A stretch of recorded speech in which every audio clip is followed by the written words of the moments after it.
మన హృదయంలో మన తలంపులు, మన ఆలోచనలు, మన ఊహలు, మన ఉద్దేశాలు ఏదైతే ఉన్నావో అవన్నీ ప్రభు నెరవేర్చునుగాక. తన చిత్తానుసారముగా ప్రభు జరిగించునుగాక. ప్రభువుకు ఇష్టముగా మనము ఉందుముగాక. ఆమేన్. కొద్ది నిమిషాలు దేవుని మాటలు మనం ధ్యానం చేస్తున్నాం. తదుపరి సంఘం అంతటి కొరకు, గ్రామం అంతటి కొరకు మనం ప్రార్థన చేద్దాం. రండి, పరిశుద్ధ గ్రంథంలో ఒక మాట మీతో జ్ఞాపకం చేస్తాను. చదవండి. యెషయా గ్రంథం 54వ అధ్యాయము 10వ వచన భాగం. యెషయా గ్రంథం 54వ అధ్యాయము 10వ వచన భాగం. The book of Isaiah chapter number 54 words 10. చూడండి. పర్వతములు తొలగిపోయినను, మెట్టలు తత్తరిల్లినను, నా కృప నిన్ను విడిచిపోదు. దేవుడి మాటలు మన వినికిడిలో దీవించును గాక. పరిశుద్ధమైన మా తండ్రి, నీకు వందనాలు. కొద్ది నిమిషాలు నీ మాటలు ధ్యానించుచుండగా మీరే నాతో, మాతో, అందరితో సూటిగా తేటిగా మాట్లాడి బలపరిచి నడిపించమని యేసుక్రీస్తు పరిశుద్ధమైన నామములో అడిగి పొందుకొని ఉన్నాము మా పరమ తండ్రి. ఆమేన్. మొట్టమొదటిగా అవకాశం ఇచ్చిన నా దేవత దేవునికి హృదయపూర్వక వందనాలు.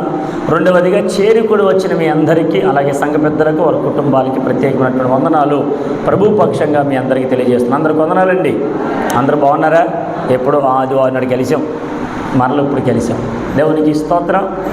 మన మధ్య దేవుడిచ్చినటువంటి ఈ బంధం, ఈ సంబంధం, ఈ సహవాసం ప్రభు వచ్చే వరకు, మనం మరణించేంత వరకు ఉండునుగాక. ఆమేన్. ఎప్పుడు మనం కన్ను మూస్తామో తెలియదు, కానీ కన్ను మూయక మునుపు మన జీవితాలలో ప్రభు కృప అధికముగా ఉండునుగాక. ప్రభు రాజ్యము కొరకు మనం ఎంతైతే ఎదురు చూస్తామో అంతగా ప్రభు మన జీవితాల్లో గొప్ప కార్యాలు చేస్తాడు. ఆయన ఈ లోకంలో మనకిచ్చినటువంటి మంచి భాగ్యం, ఆయన కొరకు బ్రతకడానికి, ఆయన ప్రజలముగా ఉండడానికి, ఆయనను అనేక రీతిలుగా ప్రకటించడానికి, ఒక సాక్ష్యముగా మనందరం ఉండడానికి ప్రభు యోగ్యత ఇచ్చాడు. ఆమేన్.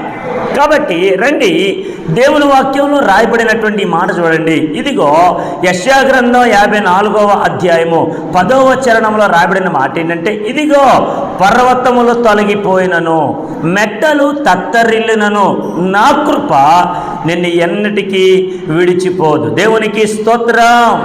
చెప్పండి హల్లెలూయా. ఈరోజు దేవుడు మనకు ఒక వాగ్దానం ఇస్తూ ఉన్నాడు. ఏంటి ఆ వాగ్దానం అడిగితే, నా కృప నిన్ను ఎన్నటికీ విడిచిపోదు. ఆమేన్. ఆమేన్. అంటే ఏమి చెప్పదలుచుకున్నారు పరిశుద్ధాత్మ దేవుడు ఈ రోజు రాత్రి అని అడిగితే, ఎవరు నీ తోడు ఉన్నా లేకపోయినా, ఎవరు నీ పక్షాన ఉన్నా లేకపోయినా, ఎవరు నీతో మాట్లాడినా మాట్లాడకపోయినా, ఎవరు నీకు భరోసా ఉన్నా లేకపోయినా, ఎవరు నిన్ను నమ్మినా నమ్మకపోయినా, ఇదిగో నా ప్రభు ఒక వాగ్దానం చేస్తున్నాడు. ఆయన కృప నిన్ను నన్ను ఎన్నటికీ విడిచిపోదు. ఆమేన్. చెప్పండి ఆమేన్. ఇక్కడ ఆయన కృప మనల్ని విడిచిపోదు అంటే మనతో ఉన్న వారందరూ విడిచిపోతారనేగా. ఆమేన్.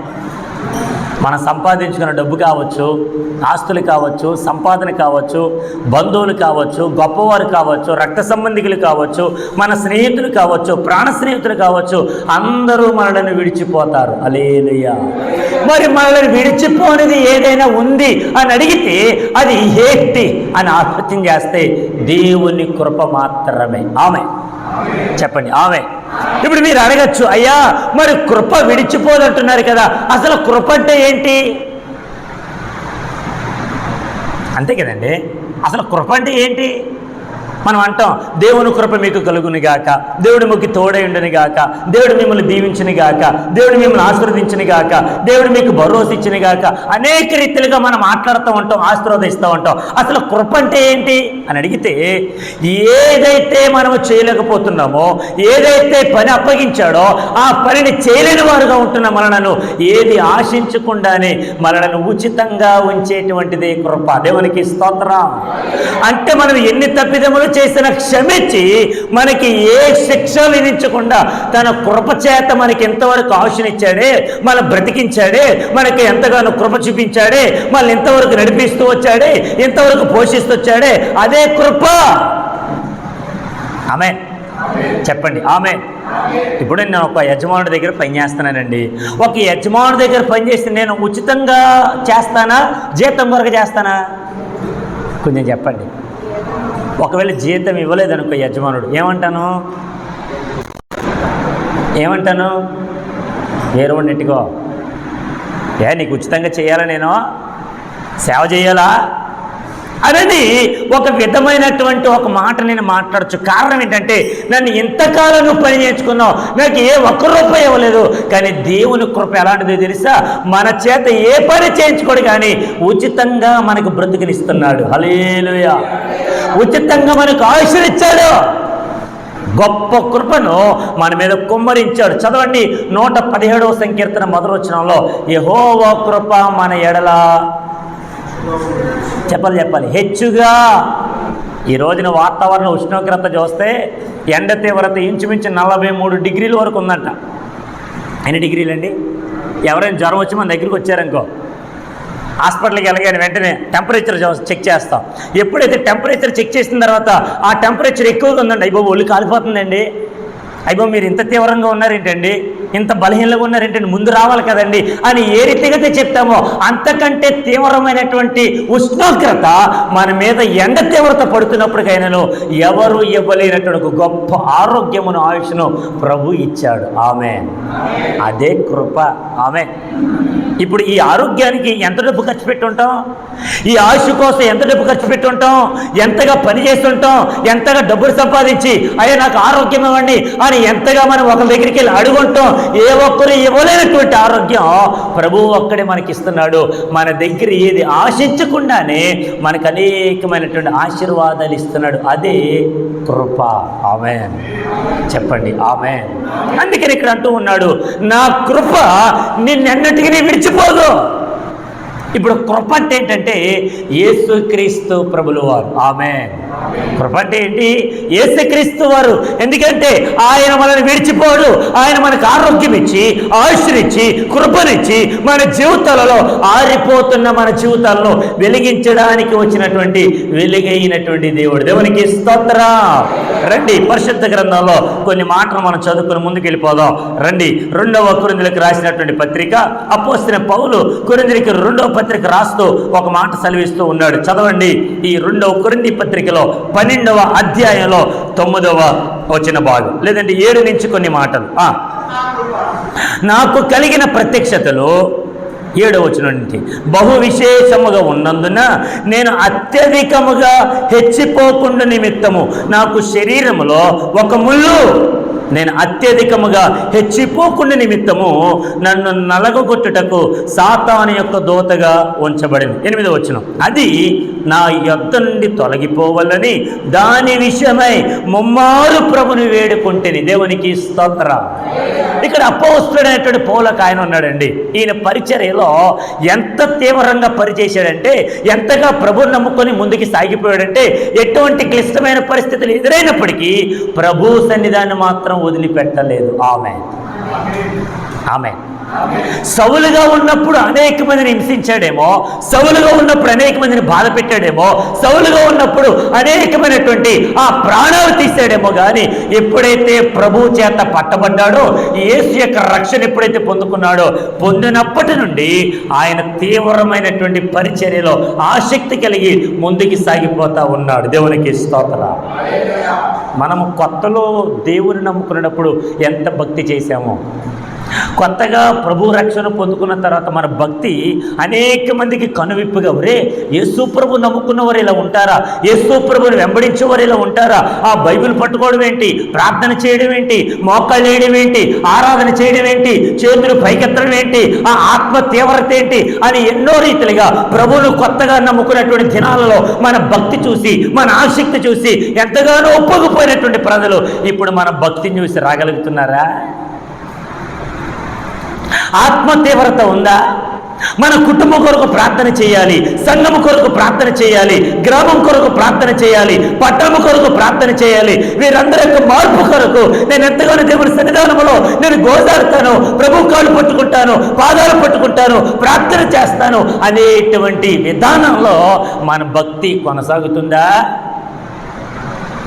గమనించండి ప్రియ దేవుని బిడ్డలారా, కానీ అపోస్తుడైన పౌలు ఆయన ముందు యేసు ప్రభువును నమ్ముకోలేనప్పుడు అనేక మంది జీవితాలను అనేక మంది ప్రాణాలను తీసాడేమో కానీ యేసు ప్రభువును నమ్ముకున్న తర్వాత, యేసు ప్రభుని వెంబడించిన తర్వాత, యేసు ప్రభు యొక్క ప్రత్యక్షత అతడు చూచిన తర్వాత తన భక్తి జీవితం మారిపోయింది. ఆమేన్. తన యొక్క పని లేదంటే తన ప్రవర్తన మారిపోయింది. యేసు కొరకే బ్రతకాలనుకున్నాడు. ఆమేన్. యేసు తప్ప నాకు మరొకటి ఏది వద్దు. యేసు ప్రభు నన్ను బ్రతికించాడంటే, యేసు ప్రభు నాకు ఆరోగ్యం ఇచ్చాడంటే, యేసు ప్రభు నా జీవితంలో గొప్ప కార్యం చేశాడంటే, ఆయన కొరకు బ్రతకకపోతే ఈ జీవితం నాకు ఎందుకు అన్నట్టుగా నా మట్టుకైతే బ్రతుకట క్రీస్తే, చావైతే నాకు లాభం అని అనుకొని ప్రభు పరిచర్లు ముందుకు సాగిపోతూ ఉన్నాడు. దేవునికి స్తోత్రం. ఈ సాగిపోయేటువంటి విధానంలో బాగా వినండి, అతనితో ఉండేటువంటి వారందరూ కూడా ఆ పౌల్ని విడిచిపెట్టేశారండి. పరిచర్యలా ఎవరు తన తోడు రాలా, ఎవరు తన వెంబడి రాలా, ఎవరు తనకి సహాయం చేయాల. ఏ దేవుని ప్రత్యక్షత అయితే, ఆ యేసు ప్రభు అయితే అతన్ని పట్టుకున్నాడో, అతని యొక్క జీవితాన్ని రక్షించాడో, ఆ యేసు ప్రభు కొరకు తన జీవితాన్ని త్యాగం చేయడానికి ముందుకొచ్చిన భక్తుల్లో అపోస్తుడైనటువంటి పౌలు మొదటిగా మనకు కనబడతాడు. దేవునికి స్తోత్రం. మరి మన ఆసక్తి ఏమైపోయింది? మన భక్తి జీవితం ఏమైపోయింది? మన ప్రార్థన జీవితం ఏమైపోయింది? మన ప్రార్థన ఆ జీవితం గడిపేటప్పుడు, ఆ పాటలు పాడేటప్పుడు, ఆరాధన చేసేటప్పుడు ముందులో ఉండేటువంటి ఆ ఆసక్తి ఏమైపోయింది? సన్నగిలిపోయిందా? ఎవరైనా వచ్చి వెతికెళ్ళిపోయారా? ఎవరైనా మనల్ని రావద్దన్నారా? ఎవరైనా మనల్ని ప్రభులు ఎదగద్దన్నారు అడిగితే మనమే అంటాం, లేదు పాస్టర్ గారు పని ఒత్తిడి ఎక్కువైపోయిందండి, అందుకని రాలేకపోతున్నాం పాస్టర్ గారు. ఏమంటాం? మనమే చెప్తాం. ఒక మాట చెప్పిన ముందుకు వెళ్తాను. ఒక రోజున కొత్తగా నమ్ముకునేటువంటి ఒక తల్లి ప్రభు మందిరానికి వచ్చి పాస్టర్ గారితో ప్రార్థన చేయించుకుంది. బాగా వినండి. ఈ ప్రార్థన చేయించుకున్నటువంటి తల్లి ఏమని అడిగిందంటే, అయ్యారు ప్రార్థన చేయండి, మేము ఒక గేదెను కొనుక్కోవాలనుకున్నాం పాస్టర్ గారు, కొంచెం మా జీవనోపాధి బాగుండాలండి, దయచేసి మా గురించి ప్రార్థన చేయండి పాస్టర్ గారు అని ఎప్పుడైతే పాస్టర్ గారి దగ్గర ఒక కోరిక పెట్టిందో, ఒక ప్రార్థన రిక్వెస్ట్ పెట్టిందో, దాని గురించి ప్రార్థన చేస్తూ పాస్టర్ గారు సంఘమంతటి చేత ప్రార్థన చేయించారు ఆమె కోసం. అమ్మ అందరికీ అర్థమవుతుందా? ఎప్పుడైతే ఆ తల్లిగారి కోసం, వారి కుటుంబ జీవితం కోసం, వారి యొక్క కుటుంబ పోషణ కోసం వారు ఒక గేదెను కొనుక్కోవాలనుకున్నారు. ప్రభువా దయచేసి వారికి ఒక గేదెని ఇవ్వండి, ఒక మంచి పాడి గేదెని ఇవ్వండి ప్రభువా, వారు కొనుక్కోవాలనుకున్నారని చెప్పి ఇంచుమించు ఉపవాసం వండి ప్రార్థన చేసి ఎప్పుడైతే ప్రభు పాదాలు పట్టుకొని అడగగా, నా ప్రభు వారి ప్రార్థన అంగీకరించి వారు అనుకున్న రీతిని బట్టి దేవుడు ఒక గేదెని వాళ్ళకి చెప్పరండి ఇచ్చారు. ఇప్పుడు ఈ గేదెను కొనుక్కున్న తర్వాత అప్పుడు ఎప్పుడైతే ఆ గేదెను కొనుక్కొని ఆ గేదెలు మేపుకుంటూ కొంచెం ముందుకెళ్తున్నటువంటి ఆ తల్లి ఒక రోజున ఆదివారం కొంచెం లేటుగా వచ్చింది. ఎప్పుడు పాటలు అయిపోయిన తర్వాత వచ్చింది. అడిగారు పాస్టర్ గారు, అమ్మగారు లేట్ అయిందేంటి? ఎప్పుడు ముందుగానే వస్తారు కదా, ఇప్పుడు లేట్ అయింది ఏంటంటే, అయ్యగారు మీకు తెలిసిందే కదండి, దేవుడు మాకు గేదెని ఇచ్చాడు కదండి, ఆ గేదెని మేపుకొని కొంచెం కట్టేసి రావాలి కదా పాస్టర్ గారు, అందుకే కొంచెం లేట్ అయింది. ఓకేనా, మా ప్రార్థన చేద్దాం, ప్రభు మీకు ఆరోగ్యం ఇస్తాడు, త్వరగా రప్పిస్తాడు అని చెప్పి పాస్టర్ గారు అన్నారు. వెంటనే ఆ తల్లి గారు కూడా ప్రార్థన చేసుకుని వెళ్ళిపోయారు. తర్వాత రెండో ఆదివారం సాక్ష్యాలు చెప్పేసిన తర్వాత వచ్చిందంట ఆ తల్లి. ఎప్పుడు వచ్చింది? సాక్ష్యాలు చెప్పేసిన తర్వాత. అప్పటికి పాస్టర్ గారు, మీరు బాగా గమనిస్తే పాస్టర్ గారికి అందరు నోటెడ్డే. ఆమె ఎవరు వస్తున్నారు, ఎవరు రావట్లేదు, ఎప్పుడు వస్తున్నారు, ఇక్కడ కూర్చుని నుంచుని మేము అన్నీ చూస్తూ ఉంటాం. ఆమె పాస్టర్ గారు ఒక సీసీ కెమెరా లాంటి వారు. ఆమె చెప్పరండి. ఆమె ఎవరు ఎప్పుడు వస్తారండి? కాలేబు గారు అంతేనా? కాలేబు అంతేనా? దేవునికి స్తోత్రం. బాగా వినండి, ఎవరెప్పుడు వస్తారు అన్నీ చూస్తారు. పాప ఆవిడ వెంటనే సాక్ష్యం అయిన తర్వాత వచ్చింది, ప్రార్థన అయిన తర్వాత వెళ్ళేటప్పుడు ప్రార్థన చేయించుకున్నప్పుడు అడిగారంట, అమ్మ ఏంటి మొన్న ఆదివారం పాటలు అయిన తర్వాత వచ్చారు, ఇప్పుడేమో సాక్ష్యాలు అయిపోయిన తర్వాత వచ్చారు. ఊరుకోండి పాస్టర్ గారు, పేడకాళ్ళు ఎత్తారా, పాలు పెతకాలా, గేదెని మేపాలా, గేదెలు కట్టుకోవాలా, స్నానం చేసి రావాలా, మీకేం తెలుసు? ఓకేనమ్మా నాకేం తెలుసు, అన్నీ నీకే తెలుసు, ప్రార్థన చేద్దాం అని మళ్ళీ ప్రార్థన చేశారు. మూడో ఆదివారం ఎప్పుడు వచ్చిందంటే వాక్యం అయిపోయిన తర్వాత వచ్చింది ఆవిడ. ఎప్పుడు వచ్చింది చెప్పండి, గట్టిగా చెప్పండి. వాక్యం అయిపోయింది, ఖాళీ వింటావా? ఎప్పుడు వచ్చిందంటే ఆవిడ వాక్యం అయిపోయిన తర్వాత వెంటనే పాస్టర్ మరి ఊరుకోరు కదా. ఆమేన్, హల్లెలూయా. దేవుడు మాకు అప్పగించిన పని ఏంటంటే ఎవరు ఎప్పుడు వస్తారు, ఎందుకు రావట్లేదు అడగాల్సిన బాధ్యత మాది. ఆమేన్. మీరు అడిగారనుకో మిమ్మల్ని అడుగుతారు, నువ్వు వచ్చేత్తర పెట్టి నువ్వు వచ్చినప్పుడు చెప్పు మాకు అని అంటారు. అది పాస్టర్ అడిగితే హల్లెలూయా. ఇంక వెంటనే వాక్యం అయిన తర్వాత అడుగుతున్నాను, అమ్మ ఏంటి 3 ఆదివారం ఇంత లేటుగా వచ్చారండి? అమ్మ క్రమం తప్పకుండా అమ్మ, ప్రభు వాక్యాన్ని వినండి అమ్మ, ప్రభు మిమ్మల్ని ఎంత ఆశీర్వదించాడు, అడగండి, ప్రభు ఇస్తాడు, దేవుని మందిరానికి రండి, ఆయన మీకు అన్ని విషయాల్లో తోడుగా ఉంటాడు అని ప్రార్థన చేసి ఆ తల్లిగారితో చెప్పి, ఊరుకోండి పాస్టర్ గారు, అసలు సాకిరీ చేయలేకపోతున్నాం. ముందేమో గేదెలు కొనుక్కున్నానా, అదేమో సూడిదయిందా, మంచి లేగదోడిని ఇచ్చిందా, చక్కగా దాన్ని చూసుకున్నామా, జున్ను పాలు ఉన్నాయా, అందరికి ఇచ్చానా, అన్ని రకాలుగా. పాస్టర్ గారికి ఇవ్వాలి జున్ను పాలు, దేవునికి స్తోత్రం చెప్పండి గట్టిగా, హల్లెలూయా. ఓకేనమ్మా ప్రార్థన చేద్దాంలే, ఇవన్నీ చేశారు. ఇంకా 4వ ఆదివారం నుంచి చివరి ప్రార్థన ఆశీర్వాదం ఇస్తున్నారని ఆవే అని కళ్ళు తెరిసరిపోతుందంట ఆవిడ. ఇంకా అడగడం ఎందుకు, మీకు తెలిసిందే, దేవునికి స్తోత్రం. ఇంకా అయిపోయింది, వచ్చింది, ప్రార్థన చేసింది, వెళ్ళిపోయింది. ఇక తర్వాత ఆదివారం నుంచి కనబడితే కొట్టావిడ, ప్రభు మందిరానికి రావట్లా, ఫోన్ చేసిన ఎత్తట్లా పాస్టర్ గారు, అమ్మ ఏమైంది? అప్పుడప్పుడు గృహదర్శనం చేస్తాంగా, గృహదర్శనం చేసినప్పుడు ఇంటికి వెళ్ళి అడుగుతున్నా, అమ్మ ఫస్ట్ ఆదివారం అంటే కొంచెం ఇలా వచ్చారు, 2 ఆదివారం ఇలా వచ్చారు, 3 ఆదివారం 4 అసలు ఈ ఆదివారం ఊరుకోండి పాస్టర్ గారు, ఇంక రాలేనండి పాస్టర్ గారు, అలా టైం కుదరట్లేదండి, అయ్యి బాబోయ్ ఆ గేదె అసలు మాట్లాడట్లేదండి. దేవునికి స్తోత్రం. అయితే ఇప్పుడు ప్రాబ్లం ఎక్కడ ఉందా? గేదెలో ఉందా? ప్రార్థన చేద్దాం. ఆమె ఎప్పుడైతే మరలా పాస్టర్ గారు ప్రార్థన చేసి, ప్రభువా ఇదిగో నీ ఆత్మ తీవ్రతలో ఉండి ఆ తల్లి తగ్గిపోతుంది నాయన, నీ సన్నిధానంలో ఉన్న రక్షణ పొందుకోవట్లేదు ప్రభువా, ఆశీర్వాదం పొందుకోలేకపోతుంది నాయన, అయ్యా వాక్యాన్ని వినలేకపోతున్నారు ప్రభువా, మేము ఏదైతే నిన్ను అడిగాము నాయన, ఆ బిడ్డ మరలా నీ సన్నిధానికి రావాలి అని ఎప్పుడైతే సేవకుడు ప్రార్థన చేశాడో ఆటోమేటిక్గా వారం గడిచేసరికి గేదె నమ్మేసిందంటాడు. ఏం చేసింది ఆవిడ చెప్పరండి? గేదెని అమ్మేసింది.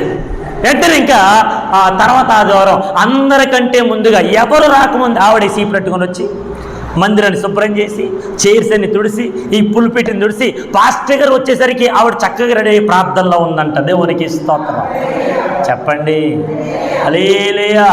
ఆత్మ తీవ్రత నువ్వు అడిగే దానిని బట్టి నా ప్రభు నీకు ఇచ్చిన తర్వాత దాని కొరకు నువ్వు ఎంతైతే వెంపర్లాడావో, పాటుపడ్డావో, కష్టపడ్డావో, నా ప్రభు నీకు అన్ని ఇచ్చిన తర్వాత నీ భక్తి జీవితం మారిపోయిందా లేదా? ముందున్న ఆసక్తి ఉందా? ముందున్న ఆత్మ తీవ్రత ఉందా? నీ కుటుంబం కొరకు కన్నీరు కాచేదానివి, నీ భర్త కొరకు కన్నీరు కాచేదానివి, నీ కుమారులు, కుమార్తెలు, అల్లుళ్ళు, కోడళ్ళు, మనవళ్ళు, మనవరాళ్ళు అందరి కొరకు ప్రార్థన చేసేదానివి, విదేశాల్లో ఉన్నవారి వరకు కన్నీరు కాచి ప్రార్థన చేసి నువ్వు ఈ రోజున పాస్టర్ గారు వచ్చి అనౌన్స్మెంట్ చేసిన తర్వాత కూడా రాలేకపోతున్నావు. ఇప్పుడు చెప్పండి, పర్వతములు తొలగిపోయిన, మెట్టలు తత్తరిల్లిన నా కృపని నీ విడిచిపోదని చెప్పిన వాగ్దానం ఇప్పుడు నీ జీవితంలో కలగట్లేదంటే, ఆయన కృపని నీ వెంటి, లేదంటే ఆయన నేను అంటి వెంబడిస్తున్నానంటే నువ్వు ఆయనకు దూరంగా వెళ్ళిపోతున్నావేమోగా, ఆయన కాదని వెళ్ళిపోతున్నావేమోగా, ఆయన పొద్దు అని చెప్పేసి వెళ్ళిపోతున్నావేమోగా. నీ ఇష్టానుసారంగా నీ పనుల కోసం, నీ జీవితం కోసం, నీ కుటుంబం కోసం అష్ట కష్టాలు పడి ఉదయమంతా పనిచేసి సాయంత్రం వచ్చేసరికి నడుమంతా లాగేసి ఎన్నో రీతిగా బాధపడుతున్నప్పుడు మరలా ప్రార్థన చేయగా నా ప్రభు నీకు శక్తిని ఇస్తున్నాడు, ఉదయాన్నే లెక్కని మరలా బలం పొందుకొని వెళ్ళిపోతున్నావే. మరి ప్రభు మందిరం వద్దా? ప్రభు వాక్యం నీకు వద్దా? ప్రభు ప్రార్థనా జీవితంలో నువ్వు ఎదగవా? ఆయన ఆసక్తిని పొందుకొని ముందుకి సాగవా? ఇప్పుడు చెప్పండి, ఆయన కృప మళ్ళని విడిచిపోదు. నువ్వు రాకపోయినా ఆయన నీ కృప తోడు, ఆయన కృప మనకి ఎప్పుడు తోడుగా ఉంటుంది. దేవునికి స్తోత్రం. ప్రార్థించకపోయినా పలకరిస్తూ ఉంటావు, మాట వినకపోయినా కలవరిస్తూ ఉంటావు. ఎందుకింత ప్రేమ నాపై యేసయ్యా, ఎందుకింత చాలి నాపై యేసయ్యా. ఏ రుణమో ఈ బంధమో నా ప్రేమమూర్తి, కానలేను నీ ప్రేమము. దేవునికి స్తోత్రం. మాట వినకపోయినా మన మధ్య ఉన్నాడు. రెండోది, ఆయన మనం ఎప్పుడైతే ఆయనకు లోబడకపోయినా ఆయన కృప మన వెంటే ఉందంట. ఆమేన్ చెప్పరేంటండి? ఆమేన్. మీరు ఎప్పుడైనా గమనించండి, భార్యాభర్తల మధ్య ఏదైనా చిన్న సంఘటన వచ్చినా, చిన్న గొడవ అయినా, వాళ్ళిద్దరి మధ్య ప్రేమ ఉందనుకోండి, ఆ గొడవ ఎంతకాలం ఉండదు. ఆమేన్ ఉంటుందా? ఒక్క 5 నిమిషాలు కూడా ఉండదు. వెంటనే భర్త వెళ్ళి మాట్లాడతాడు, లేదంటే భార్య వచ్చి ఏమండి భోజనం చేయలేదు, రండి భోజనం చేద్దాం, నాకు వద్దు అనడంకో, ఊరుకోండి తినిపిస్తాను రండి అని అన్నప్పుడు చూడండి, ఏమన్నా గొడవలు ఉంటాయా? మాట్లాడేటి ఉంటాయా? పడుకో అడి తిరిగి పడుకో. ఇప్పుడు ఉదయం వరకు ఉంటుంది అది. దేవునికి స్తోత్రం. మన కోపం సూర్యుడు ఉదయించేంత వరకు ఉండకూడదు. ఆమేన్. మన మధ్యలో దేవుని ప్రేమ ఉండాలి. ఆమేన్. ఇప్పుడు ఆయన కృప మన వెంట ఉందంటే, మన అంటి పెట్టుకుని ఉందంటే, విడిచిపోకుండా ఉందంటే నువ్వు ఆయనకి దగ్గరగా వస్తావనేగా. ఆయన ఇంకా ఎదురు చూస్తూ ఉన్నాడు నీ కోసం. హల్లెలూయా. శుక్రవారం మాత్రం కనబడరు జనాలు, ఆదివారం మాత్రం మాట్లాడాలి. శుక్రవారం మాత్రం కనబడరు. ఉపవాస ప్రార్థన, అయ్యి బాబు ఉపవాస ప్రార్థనలు పాస్టర్ గారు వదలరు, అందరి కోసం ప్రార్థన చేపిస్తారు. మనం ఎందుకు అక్కడ? కాలేపు రా బయటికి వెళ్ళిపోదాం. దేవునికి ఇస్తారు. చెప్పండి. హల్లెలూయా. ఉపవాస ప్రార్థన ప్రాముఖ్యమైంది. ఆమేన్. నువ్వు కడుపు కాల్చుకొని ప్రార్థన చేయడం నా ప్రభు చూస్తున్నాడు. ఆమేన్. ఈ కడుపు కట్టుకొని తినకుండా దేవుని మందిరంలో ప్రార్థన చేస్తున్నాడు నిన్ను ఆయన చూస్తున్నాడు కనుక నువ్వు ఏది అడుగుతావో ఆయన ఖచ్చితంగా నీకు ధారాళముగా ఇస్తాడు. ఆమేన్. చెప్పండి. ఆమేన్.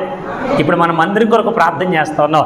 దీని యొక్క సరిహద్దులను విశాలపరచబడాలి. ప్రతి శుక్రవారం మానకపరం ప్రార్థన చేస్తున్నాం. దేవుడు ఖచ్చితంగా ద్వారాలు తెరుస్తున్నాడు. ఆమేన్. అధికారులతో మాట్లాడుతున్నాడు. ఆమేన్. అన్ని విషయాల్లో నా ప్రభు సహాయం చేస్తున్నాడు. ఆమేన్. మన వల్ల కాదండి, కానీ మనం నమ్మిన దేవుడి వల్ల అవుతుంది. ఆమేన్. అవదా? మాట్లాడండి అండి. అవదా? అవుతుందండి. మరి నువ్వేం చేయాలి? ఇక్కడికి వచ్చి రానండి ప్రార్థనకి. అయిపోయి ఉపవాస ప్రార్థన అండి. రానండి, లేట్ అయిపోయిందండి పాస్టర్ గారు ఈరోజు. మొన్న శుక్రవారం వచ్చినప్పుడేమో చైర్స్ అన్నీ అలాగే మేము వేసుకున్నాం. ఈ శుక్రవారం వచ్చినప్పుడు కూడా అలాగే. మరి ఇంకెవ్వరు చేయరా? మీరందరూ సంఘస్థులు కాదా? చేయరా? మనందరూ కలిసికట్టుగా పనిచేస్తేనే దేవుని ఆశీర్వాదం మనకు ఉంటుంది. ఆమేన్. మన సంఘంలో ముఖ్యంగా ఉండాల్సింది ఏంటంటే ఐక్యత. ఆమేన్. ఈ ఐక్యత ఉన్నప్పుడు మనల్ని ఎవ్వడు కూడా విడదీయలేడు. ఆమేన్. గట్టిగా హల్లెలూయా. కొంతమంది చెప్పుడు మాటలు విని ఐక్యతను కోల్పోతున్నారు. యేసు ప్రభు దగ్గర ఉండేటువంటి ఐక్యతను కోల్పోతున్నారు. ఆయన ఇచ్చేటువంటి సఖ్యతను కోల్పోతున్నారు. ఆయన ఇచ్చేటువంటి ఆశీర్వాదాలు కోల్పోతూ ఉన్నారు. ఆ దేవుడి దగ్గరికి వెళ్ళాలా, ఆయన నమ్ముకోవాలా, ఆయన దగ్గర ప్రార్థన చేయాలా, ఆయన అడగాల. ఎవరు ఏంటి తలకపోతున్నా బాబు, వద్దురా, వద్దు వద్దు అని అనుకుంటూ యేసు ప్రభు ఇచ్చేటువంటి కృపను వాళ్ళు పొందుకోలేకపోతున్నారు. కానీ గమనించదగిన ఒక మాట ఏంటి తెలుసా? ఈ అపోస్తలుడైన పౌలు సౌలుగా ఉంటున్నప్పుడు తన జీవితం ఏ విధంగా ఉందో మనకు తెలుసు. కానీ పౌలుగా మారిన తర్వాత తన జీవితం మొత్తం మారిపోయింది. కానీ దేవుడు అతని జీవితంలో ఒక ముళ్ళుగా ఉండేసరికి ఆ ముళ్ళును బట్టి ముమ్మారు ప్రార్థన చేస్తున్నాడు. ప్రభువా, నీ పరిచయలో వాడవలసిన నేను, నీ పరిచయలో ఉండవలసిన నేను, నీ వార్తను చెప్పాల్సిన నేను, నీకు సాక్ష్యపెట్టిగా ఉండాల్సిన నేను, కొన్ని కారణాలను బట్టి నా జీవితంలో ఒక ముళ్ళుంది నాయన, ఆ ముళ్ళును తీనాయన అని ముమ్మారు ప్రార్థన చేస్తున్నాడంట. మరి ప్రభు ఏం చేయాలి? తీయాలి. అయ్యా ఏం చేయాలి? ఇప్పుడు మన సంఘపెద్ద గారు కొంచెం బాధగా ఉన్నారు, నొప్పితో బాధపడుతున్నారు. ప్రభు ఏం చేయాలి? ఆ బాధ నుంచి నివారణ ఇవ్వాలి. ఆమేన్. ఆ నొప్పి నుంచి విడుదల కలిగించాలి. మరి దేవుడు ఇంకెందుకు చేయట్లేదు? ఎందుకు చేయట్లేదండి? దేవుడు చేయగల సమర్థుడు కాదా? సమర్థుడే. కానీ గమనించండి, మనకున్న నొప్పిని బట్టి ప్రతిరోజు ఆయన జ్ఞాపకం చేసుకుంటాం. ప్రతిరోజు మనకు ఆరోగ్యం ఇస్తున్నాడు, ప్రతిరోజు మనం బ్రతికిస్తున్నాడు, ప్రతిరోజు మన జీవితాల కార్యాలు చేస్తున్నాడు. దేవునికి స్తోత్రం. ఈ నొప్పిని భరించడానికి శక్తినిస్తున్నాడు. ఆమేన్. గట్టిగా హల్లెలూయా. ఈ నొప్పిని బట్టి ఉదరించి ఇంతవరకు నేను పడుకొనే ఉన్నాను పాస్టర్ గారు, ఏ పనికి వెళ్ళలేదండి, ఎక్కడ నడవలేదని చెప్పిన వాళ్ళు ఉన్నారా? హల్లెలూయా. చెప్పండి. హల్లెలూయా. మన జీవితాల్లో కార్యాలు చేయడానికి ఇదిగో ఈ అపోస్తల పౌలుకు వచ్చినటువంటి బాధను బట్టి ముమ్మారు ప్రార్థన చేస్తున్న ప్రభు ఏమన్నాడు తెలుసా? 8వ వచనం చదవండి సార్. 9 ఆ మాట చదవండి. 2 కొరింథీ, నేను ముగిస్తున్నాను. 12వ అధ్యాయం 9వ వచనంలో, అందుకు నా కృప నీకు చాలును. చెప్పండి. ఏమంటాడంటే యేసు ప్రభు, నా కృప, అమ్మ చెప్పండి, నా కృప నీకు చాలును. అంటే నేను నీకుండగా ఈ బాధని నేను ఏం చేస్తుంది? ఆమేన్. గట్టిగా హల్లెలూయా. ఏమైనా చేయగలదా? చెప్పరండి భూషణ్ గారు, ఏమైనా చేయగలదా?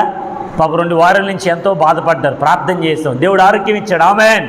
మన జీవితాల్లో ఆరోగ్యం ఇవ్వగల దేవుడు ఎవరైనా ఉన్నారంటే మనం నమ్మి ఆరాధిస్తున్న నజరేయుడైన యేసుక్రీస్తు ఒక్కరే. ఆమేన్. ఆయన తప్ప ఇంకెవరైనా ఉన్నారండి? కాబట్టి ప్రియ దేవుని బిడ్డలారా, నా కృప నీకు చాలును అని యేసు ప్రభు చెప్పినట్టుగా అప్పటి నుంచి అపోస్తలుడైన పౌలు తన పరిచర్యలో ముందుకు కొనసాగుతూ ఉన్నాడు. ఆమేన్. ఒక నొప్పిని భరించుకుంటూ ఆ ముళ్ళును ప్రభువా తీసివేయండి అని అడుగుతున్నప్పటికైనాను ప్రభువు అన్నాడు, నేను నీకున్నప్పుడు ఆ ముళ్ళు ఏం చేస్తుందిరా, దా ముందుకు సాగిపో. ఆమేన్. కాబట్టి మన జీవితాల్లో పర్వతములు తొలగిపోయిన, మెట్టలు తత్తరిల్లిన, అనేకమైనటువంటి పెద్ద పెద్ద సమస్యలు మనము మునిగిపోతున్నా నా ప్రభువు మరలా దాని నుంచి లేవనెత్తి తన కృపను మన పట్ల ఉంచగలిగిన దేవుడు. దేవునికి స్తోత్రం. ఆయన కృపను మన యొద్ద నుండి ఎన్నటికీ పోనివ్వడంట. ఆమేన్.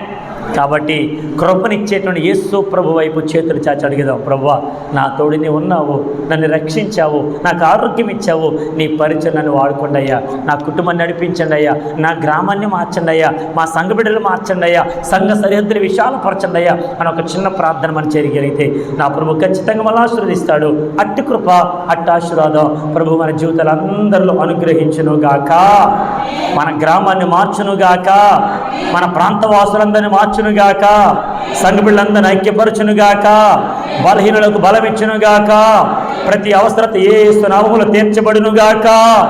ఆమేన్. దేవుడి మాటలు మన వెనుకల్లో దీవించునుగాక. అందరం మోకరించండి, ప్రార్థన చేసుకుందాం.